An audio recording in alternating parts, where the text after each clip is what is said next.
Bismillahirrahmanirrahim. In the name of Allah, the Beneficent, the Merciful.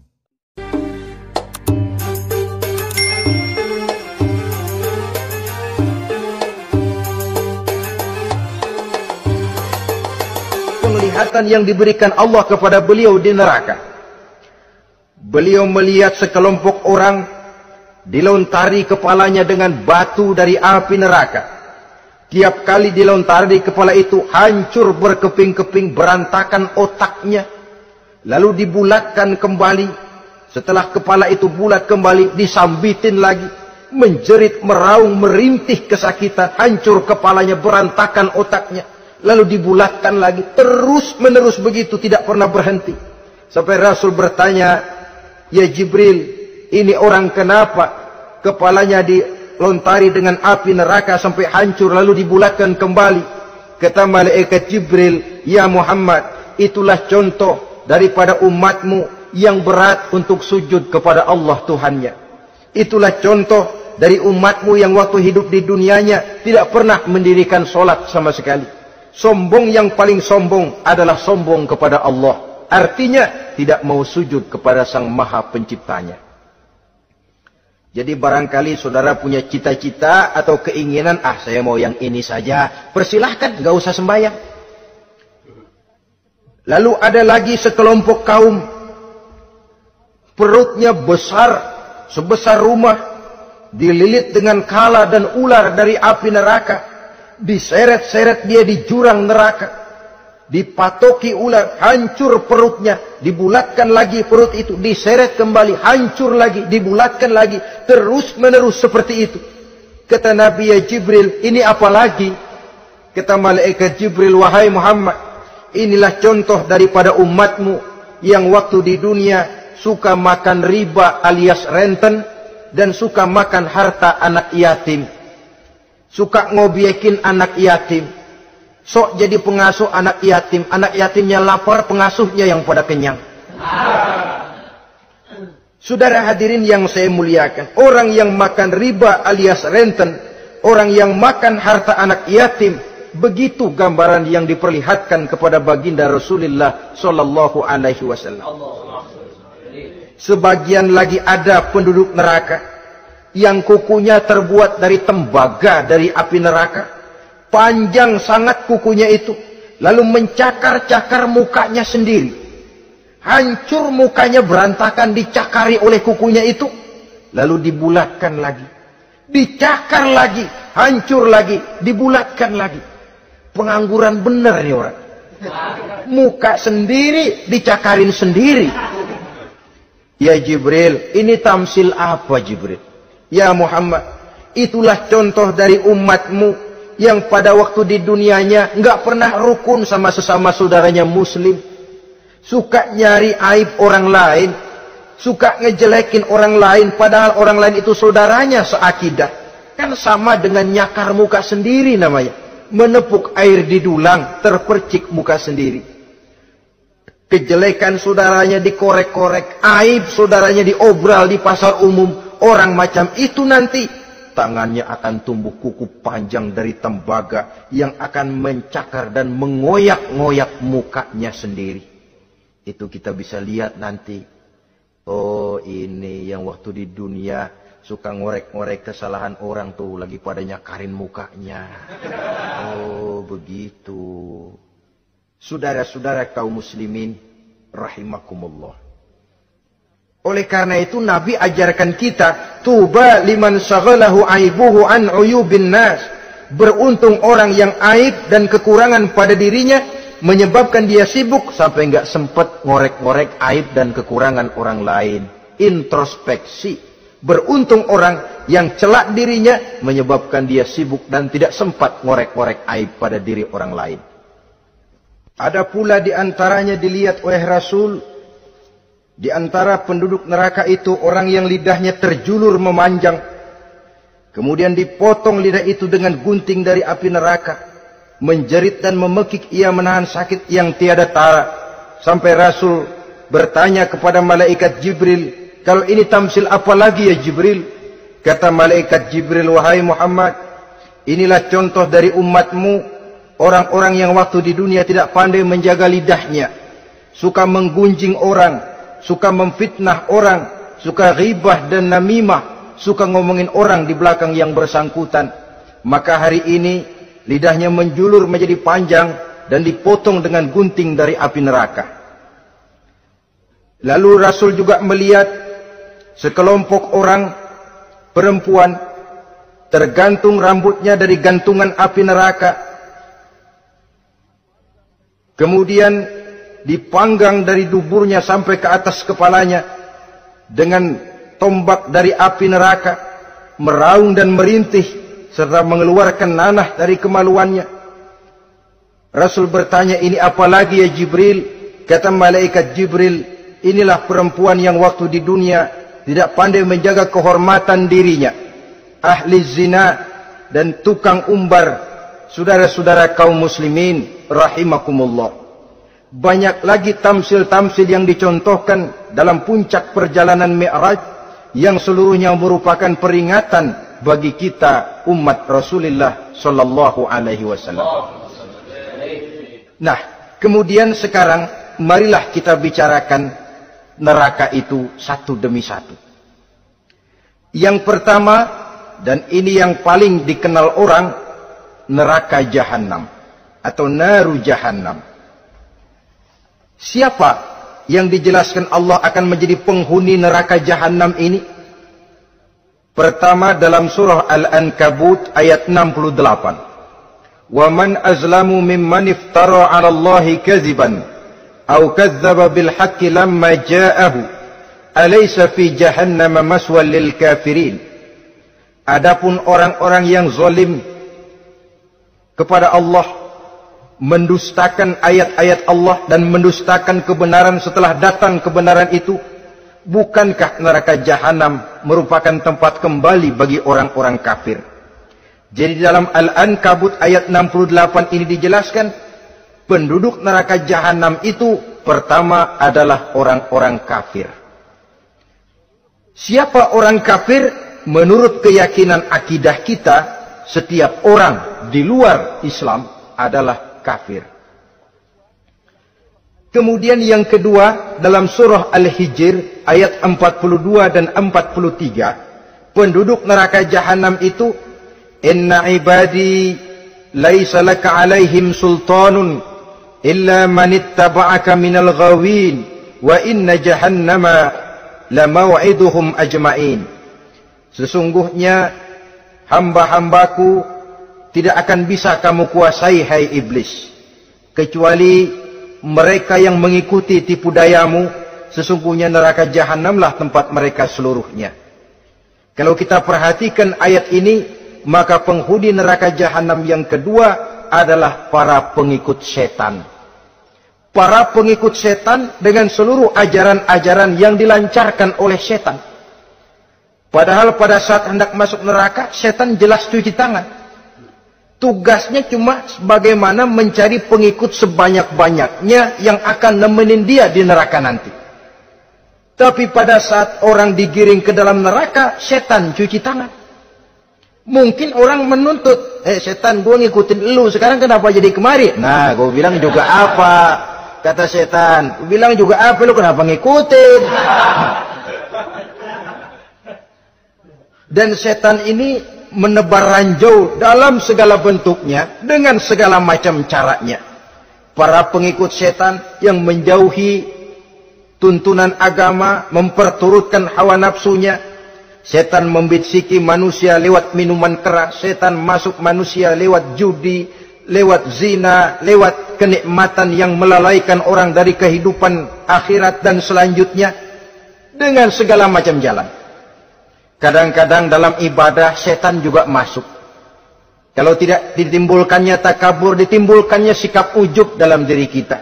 Timbul rasa diri lebih benar dari orang lain, dan ini jelek. Timbul rasa nganggap enteng orang lain. Itu kan ujub, nggak dikelihatannya orang, cuma hatinya aja ngomong sendirian. Kalau gue lihat di kampung ini nggak ada yang kayak gue. Bayangnya kayak ibadahnya kayak udah aing pang paling nak yo di dia. Itu juga bisikan iblis. Dan dia tidak segan-segan mengaku jadi Tuhan iblis itu. Dan ini diceritakan dalam kehidupan Sayyidus Syekh Abdul Qadir Jailani. Ketika beliau sedang ibadah di mihrab dalam masjid, datang seberkas sinar. Sinar itu ngomong, "Ya Abdul Qadir, ana rabbuk." Hai Abdul Qadir, aku Tuhanmu, kata cahaya tadi. Sudah cukup kamu ibadah Abdul Qadir. Sembayangmu udah banyak, puasamu udah banyak, jihadmu cukup. Maka mulai sekarang berhenti dah ibadah. Aku bolehkan kepada kamu segala yang dilarang. Cuma yang didatangi Syekh Abdul Qadir.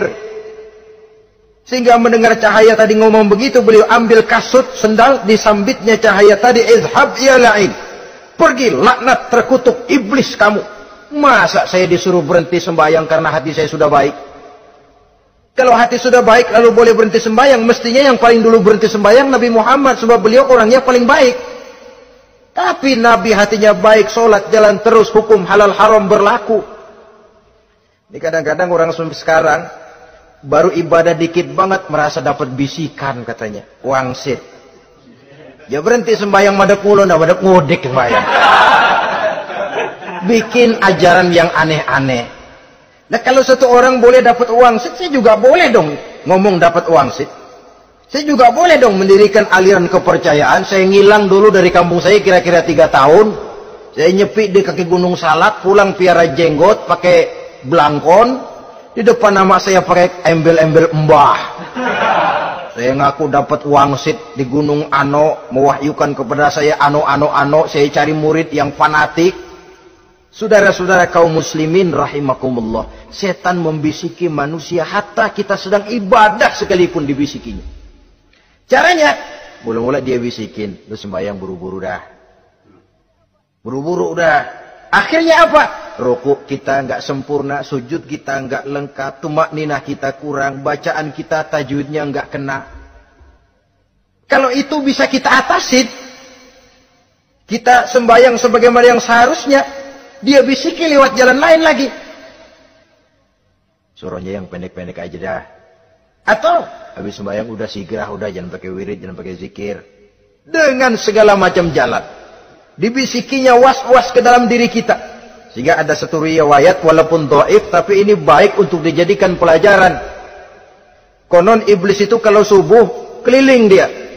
Bawa kulit kambing, jarum, sama tepung. Ditanya orang, iblis ini buat apa? Oh, kulit kambing. Gunanya tahu nggak? Kalau begitu subuh, dan muazin bilang, as-salatu khairum minan naum. Salat lebih baik daripada tidur. Maka ini kulit kambing mulai aku hamparkan buat hamba-hamba Muhammad. Jadi begitu dengar azan, cuma udah bikin anget udah tidur. Kenapa? Kulit kambing belis masuk. Saudara-saudara, lalu kata orang tadi lagi, lah kalau tepung buat apa itu? Oh, tepung. Itu kalau umat Muhammad mau baca Quran, baca kitab, mutola'ah, gua aurin tepung matanya. Biar dia sepet. Makanya kalau sudah ngaji, baca Quran, bawaannya udah ngantuk aja ngantuk. Oh begitu, iya. Nah kalau duri paku itu buat apa? Nah ini duri paku. Kalau umat Muhammad mau hadir di majelis taklim, mau pergi ngaji, mau duduk iktikaf di masjid, gua pasangin paku di pantatnya. Jadi kalau sudah duduk di masjid, kelasat, keleset. Hadir di majelis taklim, kelasat, keleset. Bawaannya mau udahan melulu. Itu duri-duri dan paku-paku yang memang ditebarkan oleh iblis. Saudara-saudara kaum muslimin rahimakumullah, jadi para pengikut setan dengan segala macam perangkapnya ini pun, ya perangkap setan itu ya dunia. Dunia itu ya isinya harta, tahta, wanita. Kan perangkap dunia itu. Harta, tahta, wanita. Ini sering bikin orang buta. Perangkap dunia dan merupakan perangkap setan sekaligus. Nah, yang ketiga, penghuni neraka jahanam adalah para pembuat dosa, orang-orang yang durhaka. Dalam Toha ayat 74 Allah menjelaskan, innahu may ya'ti rabbahu mujriman fa inna lahu jahannam Sesungguhnya orang-orang yang datang menghadap Allah dengan berlumuran dosa, maka sesungguhnya bagi mereka adalah neraka jahanam. Dan yang keempat, penghuni neraka jahanam orang yang kufur nikmat. Tidak cuma kufur iman, tapi kufur nikmat bisa menyebabkan orang masuk neraka jahanam. Belum pernah merasakan dalam hidupnya bahwa Allah memberikan nikmat kepadanya, bagaimanapun besar karunia dan nikmat itu. Dalam surah Ibrahim ayat 28-29 Allah menjelaskan, Alam tara ilal ladzina baddalu ni'matallahi kufran wa ahallu qaumahum darul bawar jahannama yaslaunaha wa bi'sal qarar. Tidaklah engkau perhatikan, tidaklah kau lihat orang-orang yang mengganti, menukar nikmat Tuhannya dengan kekufuran. Diberikan nikmat berupa Islam, digantinya dengan kekufuran. Dia tidak tahan kesengsaraan dunia lalu memilih kesengsaraan akhirat. Padahal kesengsaraan akhirat lebih abadi dari kesengsaraan dunia. Ada orang yang gak tahan miskin dunia, lalu menjatuhkan pilihan lebih memilih miskin akhirat. Ya Allah, keliru besar. Karena nggak tahan hidup miskin di dunia, ada yang nawarin ngasih supermi 3 bungkus, iman telap. Ada yang ngasih beras, pindah agama. Ada yang bawain pakaian bekas, tukar akidah, pindah iman. Innalillah. Ditukar kemiskinan dunia dengan kemiskinan akhirat. Padahal kemiskinan dunia berapa tahun? Setahun umur manusia. Sepanjang-panjang umur orang sekarang kan. 100 tahun udah jarang umur orang sekarang. 70 aja udah cakep tuh. Sebenarnya kalau 70 tuh ada jatah lebih tuh, 7 tahun. Toh kalau ikut Nabi 63 tahun kan. Nabi wafat. Kalau kita sudah umur 70 tuh ada jatah ekstra 7 tahun. Oh ya, dimanfaatkan baik-baik mestinya. Taruhlah kemiskinan dunia, bagaimanapun melaratnya dunia, bagaimanapun sengsaranya dunia, cuma sebatas umur kita. Tapi kalau nikmat Islam ini harus kita tukar dengan yang lain. Baddalu ni'matallahi kufran. Menukar, mengganti nikmat yang diberikan Allah dengan kekufuran. Artinya kita menukar kemiskinan sementara dan kita memilih kesengsaraan dan kemiskinan abadi. Di akhirat kita miskin, di neraka kita miskin, miskin abadi. Di neraka kita sengsara, sengsara abadi. Saudara-saudara kaum muslimin rahimakumullah. Itu neraka jahanam. Yang kedua dinamakan neraka jahim. Siapa mereka ini para penghuninya? Siapa mereka ini para penghuninya?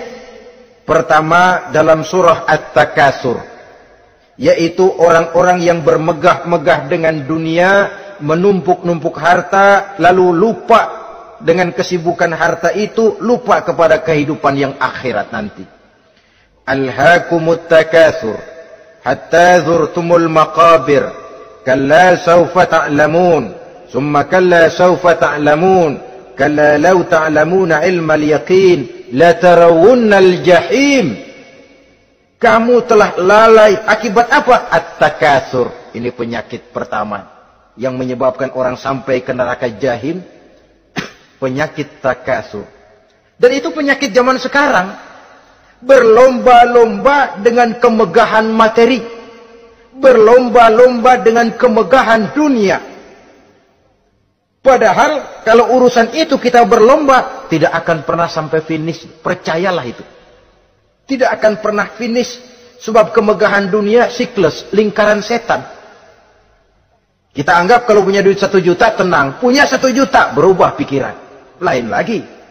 Kita anggap kalau punya mobil enak. Sudah punya mobil, lain lagi problemnya. Kita anggap kalau rumah sudah gedung, enak hidup. Punya rumah gedung, lain lagi problemnya. Makanya pesan Nabi kalau ingin hidup tenang, urusan dunia lihat ke bawah, urusan akhirat lihat ke atas. Sering dicontohkan kalau punya mobil, bilang Alhamdulillah kita punya mobil, tangga kita cuma punya motor. Kata yang punya motor, syukur banget kita punya motor, tangga kita punya sepeda doang. Kemana-mana kekejek mulu. Dayung. Kata yang punya sepeda, Alhamdulillah kita punya sepeda, tetangga kita cuma jalan kaki, kemana-mana ngetuk mulu. Kata yang jalan kaki, Alhamdulillah masih bisa jalan, tangga kita sebelah lumpuh bertahun-tahun gak kemana-mana. Kata yang lumpuh, Alhamdulillah masih hidup, tangga kita kemarin mati gak balik lagi. Itu dalam urusan dunia. Sehingga sifat takasur ini hilang. Tapi urusan akhirat, lihat ke atas. Kalau dia begitu sibuknya bisa jaga sholat, kenapa saya tidak? Kalau dia hidupnya sederhana, rajin sedekah, kenapa saya yang lebih kok enggak sanggup? Kalau dia bisa baca Quran, kenapa saya enggak? Lalu timbul gairah ingin mencontoh. Mencontoh orang dalam urusan ibadah menimbulkan ketenangan jiwa. Dan itu ada garis finishnya. Tapi kalau yang lumpuh lihat yang bisa jalan lihat yang naik sepeda, yang sepeda punya lihat motor, sudah punya motor lihat mobil, lihat pesawat terbang, lihat kereta api. Kapanlah awak nih mau bersyukur? Yang ada kurang saja padahal nikmat itu tidak pernah berhenti. Bukan dilarang orang kaya.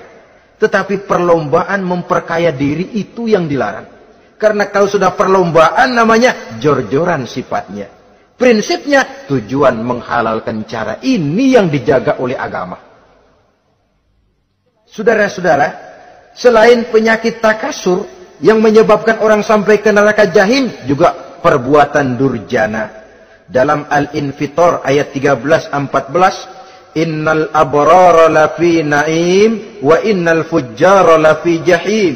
Orang-orang yang berbakti, berbuat kebajikan, mereka akan mendapatkan neraka surga naim. Tetapi orang-orang yang fujar, durjana, kurang ajar, durhaka, lafi jahim, mereka akan mendapatkan neraka jahim. Lalu siapa lagi penghuni jahim itu? Orang-orang yang menentang dan menantang ayat-ayat Allah. Wallazina sa'au fi ayatina mu'ajizin ulaika ashabul jahim. Dan orang-orang yang berusaha menantang ayat-ayat Allah sehingga melemahkan orang-orang yang mau mengikuti rasul-rasul Allah. Menantang ayat Allah dan membuat lemah orang yang mengikuti rasul, melemahkan semangat orang yang mau mengikuti khitah dan perjalanan rasul. Kamu bangun masjid, iya, berat, jangan. Jangan aja kapok. Majelis taklim pahit, ngaji berat, melemahkan ini. Sudah dia rusak, merusak lagi. Kalau rusak kan cuma sendirian. Ini tidak, sudah rusak, merusak. Mu'ajizin, melemahkan orang-orang yang mau mengikuti ayat-ayat Allah. Dan itu tidak jarang zaman sekarang ini.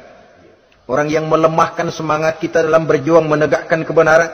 Kita yakin Islam agama yang benar, kita yakin Islam agama yang sempurna. Ada saja orang yang melemahkan semangat kita, yang berteori bahwa ada ayat-ayat Quran yang tidak relevan lagi dengan situasi dan kondisi, yang berteori bahwa Nabi Muhammad cuma sebagai manusia biasa yang tidak terlepas kemungkinan dari salah. Pendeknya melemahkan nilai-nilai semangat kita untuk memperjuangkan Islam ini. Ini pun termasuk mu'ajizin. Mereka akan menemukan nanti di akhirat kapling di dalam neraka yang dinamakan neraka jahim. Na'udzubillah summa na'udzubillah.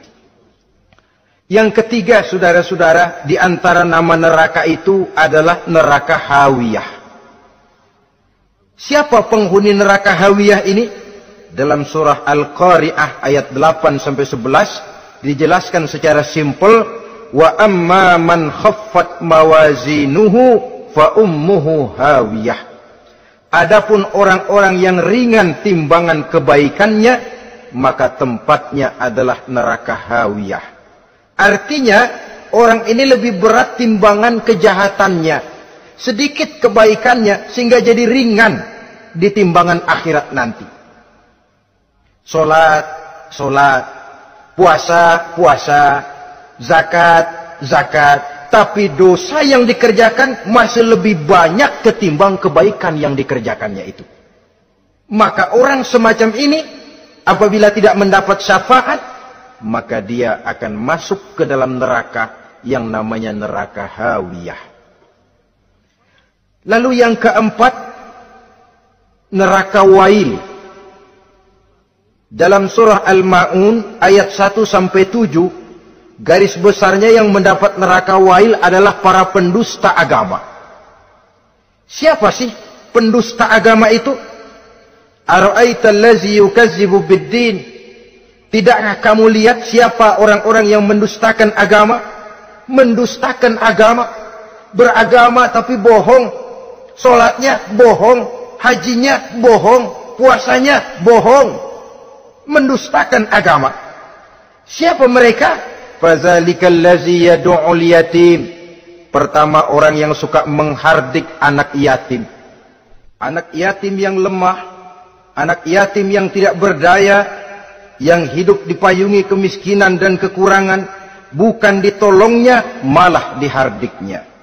Jangan lupa, saudara yang sudah 2-3 kali pergi ke Makkah, saudara yang khusyuk dalam sujudnya, saudara yang mantap dalam puasanya, mungkin saja bisa terhalang masuk ke dalam surga. Karena di samping rumah saudara ada anak yatim merintih menahan lapar dan haus. Saudara tahu, saudara mampu, tapi saudara diam saja, tidak mau mengulurkan tangan. Mungkin itu yang akan mengganjal saudara untuk masuk ke dalam surga.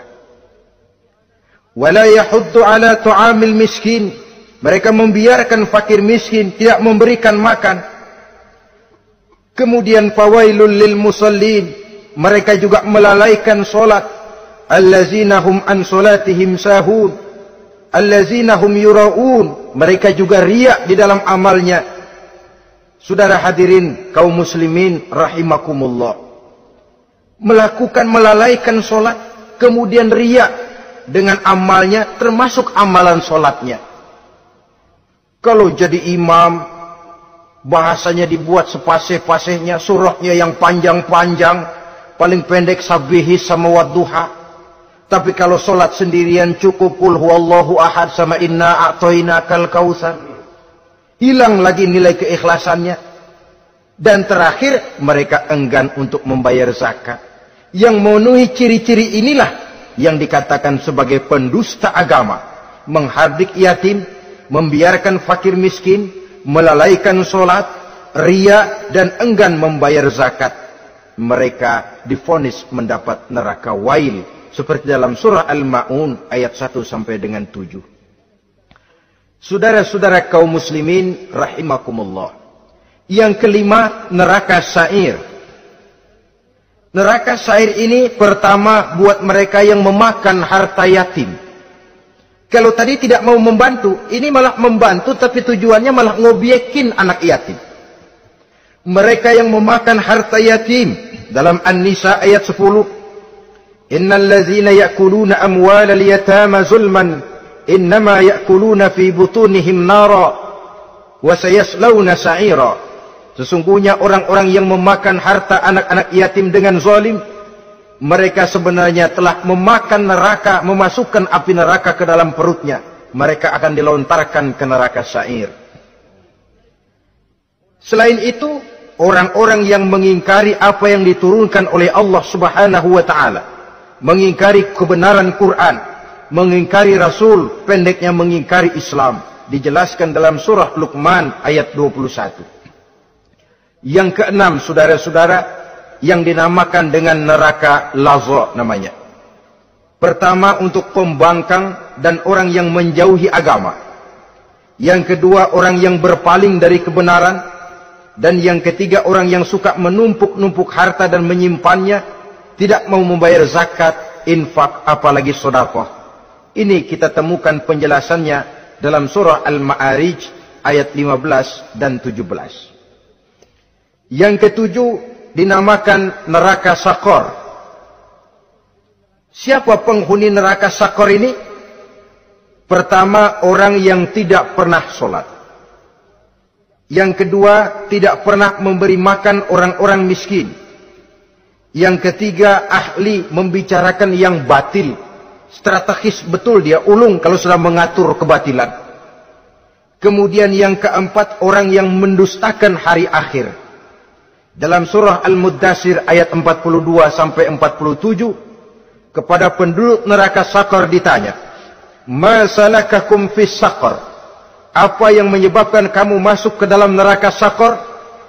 Qalu lam naku minal musallin wa la naku nut'imal masakin wa kunna nakhudu ma'al khaidin wa kunna nukadzibu yaumaddin. Mereka menjawab, kami di dunia tidak pernah sholat, tidak pernah memberi makan fakir dan miskin. Kami selalu berkumpul dengan orang-orang yang batil dan membicarakan kebatilan, dan kami mendustakan adanya hari akhir. Yang kedelapan, yang terakhir adalah neraka Khutamah. Ini diperuntukkan bagi para pengumpat, pencela, para penghina orang lain, mencari aib saudaranya, kemudian juga mereka menumpuk, menghitung-hitung harta, lalu kikir dan bakhil dengan hartanya itu. Dalam surah Al-Hujurat ayat 11-12, kemudian surah Al-Humazah ayat 1 sampai dengan 7, kita temukan penjelasan itu. Pada akhirnya saudara-saudara, kalau penduduk surga mereka kekal di dalamnya, maka penduduk neraka ini ada dua macam. Ada penduduk musiman, ada penduduk permanen. Kalau yang namanya penduduk permanen, itu sudah punya paspor KTP itu. Memang penduduk permanen itu mereka yang kekal selama-lamanya di dalam neraka.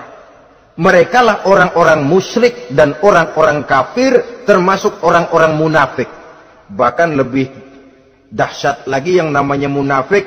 Kata Allah, innal munafiqin fid darkil asfal minan nar.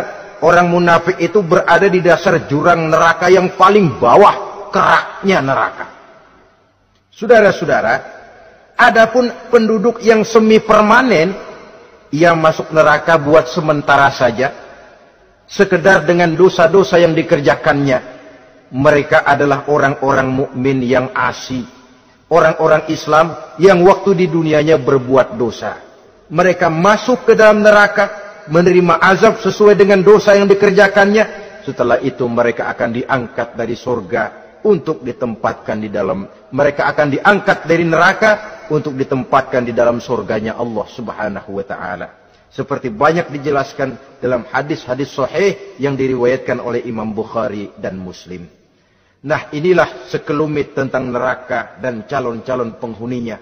Mudah-mudahan Allah jauhkan kita, Allah jauhkan anak cucu kita, Allah jauhkan seluruh keluarga kita dari neraka dan dari azab neraka. Terima kasih dan mohon maaf. Wassalamualaikum warahmatullahi wabarakatuh. Waalaikumsalam warahmatullahi wabarakatuh.